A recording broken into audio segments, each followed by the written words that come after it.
All right, let's see it, ladies and gentlemen. Our second game in the Royal Derby. Once again, the best of the kings of kings and the Sky Kings going at it again. Can Onic replicate their success from leg number 1 and go for a clean sweep against the Sky Kings? Let's see it unfold before our eyes as we get into the Land of Dawn. Or just earlier in the earlier matches, I was saying that an Ixia would be cool here, but unrealistic. And now RRQ has brought it out. Having the combo as well, there's this real world manipulation full barrage combo that can be done by RRQ to keep everyone just in line, in the firing range for Skylar. Let's see how this plays out, man. Rez, as always, is going to be very, very aggressive. But Arlet, Sushin, and Nolan, a lot of damage potential, but I don't know. It seems like they have to wait a bit longer before they can make the plays happen. Looking at a bit of the emblems here by IndyHome. Weapon mastery for the Ixia. Look at this. So the shoes on the other foot. Skylar feels like he's going to have space to do damage. And it's a Master Assassin for CW on the carry, actually. So he is risking it. He's not going for the defensive emblems we've seen a lot of carries go for. That's very confident, actually, in this losing matchup. You can already see Skylar winning it out in the range. Like Mirko mentioned earlier on, this is an amazing lane for the Ixia. The carry understands this. We'll have to lose a few camps there, creeps rather there. But for the most part, it's still both teams being very passive. Look at the placement on that void, on the void crystals though by Rins. Kind of make sure that it catches Sans, does a bit of damage, but also still lands on the minion wave. Mathilda and Yves, in theory, I feel like Fnatic Onic can clear faster, but with the threat of damage coming in from the Wisps and from the Void Blast of Rins, it really is a bit more tricky to just go in for a full clear. I don't know. I think with the changes in the Yves should be able to clear well enough with Matilda as well. And there it is. But again, with Cho once again being flexed into the EXP lane, still sitting at a 0% win rate today, by the way, as both of these teams are going to unfold onto the neutral objective. Fnatic Onic bringing it back. Turtle. Darren walking up. Kyrie winning out the red tree battle despite the real world manipulation. Kimo, jumping in with a vengeance, will be punished. Rez walking up. Edok getting the last hit and the Purify out of the way. The Dragon Sons gets caught as well. Darren with a basic attack in the Primal Wrath form. Ixia up top. Kyrie coming down, and that's an assassination, the weakness of the Ixia. Okay, whose trade was that worth it for? What? Flicker forward? Oh, it was a risky play. Rins almost read it perfectly. I think it's still worth it for RRQ. We talked about how RRQ, they were losing earlier in game number 1 because of the Roger difference, but now they have Citizen on that Roger instead. But look at this. ACC just a bit, but remember, there's always that Mathilda. All right. Ooh, Kyrie though. Almost gets another pick off. But again, wow. Big moves coming in from Kyrie on that Nolan. He wants to really flex out those skills. But RRQ, I think it was kind of okay, but the fact that they lost Skylar afterwards really isn't as beneficial. So Fnatic Onic, despite the lack of winning lanes, quote unquote, they're still keeping up in the goal difference due to those factors. By the way, where are the Sonics in the building? Where are the Fanatics? 18% for Fnatic Onic? Or is that just the overwhelming presence of the Kingdom? I can't tell. I think it's the overwhelming force of the Kingdom. We all know what the Kingdom can do, especially with a team this good. Edok going to be chain CC. The Vengeance coming down. Edok, getting final slash. Look at him. Just corpse in the river. No Purify available just yet. Forced to be kind of, corralled by Sans to enter that neutral objective pit. 20 seconds though, he's gonna be available for the next neutral objective. But look at this, Skylar. Gonna be ganked again, this time 4 members up top. CW able to get that free hit onto the turret. Kyrie doing the same, and say goodbye to that turret goal, man. Turns out it's not a bad lane for CW at all, right? Not with 3 members up there, no. Exactly, and he's going to be able to get a lot of gold there. Should be able to propel him a lot further than Ixia right now. But again, both of these teams corralling against the next neutral objective. It gets reset, but here we go. Pick back now with the real world manipulation placed down. Keyboy is going to go in with a vengeance. Diamond popping the primal rack. Keyboy with the final stock. Sutsujin stun lock there. But it is going to be that full barrage as Sutsujin gets the red tree win. That's insane. That's insane. Sutsujin was a level below. Perfect timing, was able to get that kill and then get that level 8 and then win out that retribution against Kyrie, who didn't even use it actually. Edok top of the Lantern Flare. Sutsujin shooting Rez away. Right now, RRQ aren't really tanky enough, and that is exactly why Fnatic Onic, as long as they walk forward together and escort Sans, he is just so deadly there because a single liftoff can kind of get tied into a lot of other things. And later on, when CW gets the items, it's going to be a lot more dangerous when someone is stuck in that Lantern Flare. But for Rins, already picking up the glowing one, this means that the healing that Keeper was able to use to survive ever so slightly longer in those fights is going to be cut down by quite a bit, and it's going to slow down the regeneration and augment that poke damage that the Yve can bring to the table. But when it comes down to it, the issue still persists. RRQ don't really have a solid front line. They're forced to just rotate Dairon again and again from the EXP lane to be the main front line in these fights. And that's a problem, right? Because technically Ixia needs that proper setup, right? Even the Yve, wait a second, Dairon? And pull back Rez with a flicker forward there. Good real world manipulation by Rins to catch Rez, and Adolf is right there to pick up the scraps. Well, despite no setup, we know that RRQ have the composition for a great counter engage, and that's exactly what they're working with, especially earlier on before. And Ixia should be able to get this tower in the top side, so RRQ are trading rather well. Look at that poke, look at the damage, and even worse, after you get hit by a spell from Rins right now, you have to wait a bit longer before you can use your own regen. You can see CW finally regenning up, but that's a turret being picked up already as Sutsujin fearless against Kyrie. He just tanked up that fracture like it was nothing.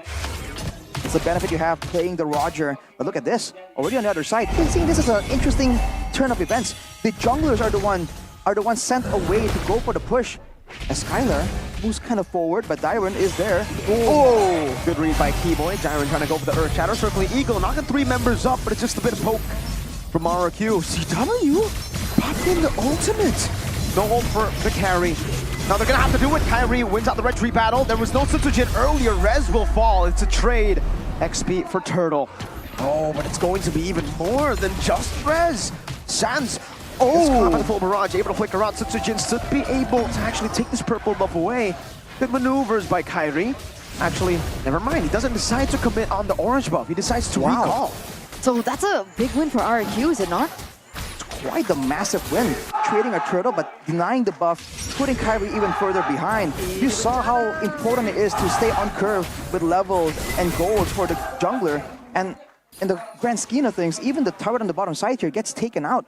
The fact that RRQ have the liberty of flickering forward with Skylar on the Ixia, that is crazy, man. They have so much pressure around the map right here, and the fact that the Rins can just stand there with a real manipulation to cancel out any kind of engaged threat. It's just good read coming in from him. If you look at the player head-to-head by our new application GoPay, Sans still has the higher KDA, always is the flashier player, but in teamfight participation, it's still Sans. Rins, though, as a new member from the MDL, I guess because he is a new member from the MDL, he has the higher hero pool, and that is what is being abused by Coach Keskute. It is. A lot of people have been comparing these two, especially with Sans not being as flashy as he used to be, right? Gila Sans, known to play all 5 phones, all 5 devices. We're not really seeing as many flashy plays, but I mean, even from the stats, we can still see that he is a dependable mid laner. Oh, is he able to escape him? Oh. Rez gets spotted out too. Sutsujin finds him, and they all look to Rez, the escape artist. He does it again. Man, it was way too close for comfort for Rez, seeing his life flash before his eyes. But look at how RRQ were playing it. Focusing on the bottom side, cutting straight through the middle of the map to try and catch stragglers that were pushing the top side. It's a great idea, but with three more seconds to the Lord spawns, the Ixia is still all the way in the top side. Can they rotate in time? I think that they were predicting that Fnatic Onic don't have enough damage to shred it down. For now, it makes sense, but later on, the carry will be a lot more dangerous here. As you can see, Sans with the glowing one will be able to poke a bit more reliably. Let's see. He double diving in win. Diamond already with the primal wrath. Sans with the Crimson Beacon forward, but now gets caught by the full barrage. Skylar! Free hitting all the way from the back. Sutsujin picking up the kill. Rin's falling as well, but Rez is burning down. Sutsujin gets the retreat. Nolan can only just run away. CW will be food for Edok tonight. No way. Oh, they don't have minions. All right, 4-for-1 trade. They have a Lord on the way. This is, again, remarkable performance coming in from RRQ. And technically, they do have a more tricky lineup, right? They need to be able to set up properly a front to back with Skylar as well as Rins, and yet they're still able to accomplish it. They're still able to execute it. And it seems like Fnatic Onic just keep walking into that trap. Fnatic Onic, we were concerned about Kyrie popping off. But with the way RRQ are playing right here, every single bush, every single angle is checked out. So Kyrie can't find an easy way in to go for the flanks. And because of that, the backline damage, man, the Yve and the Ixia is just way too much to deal with.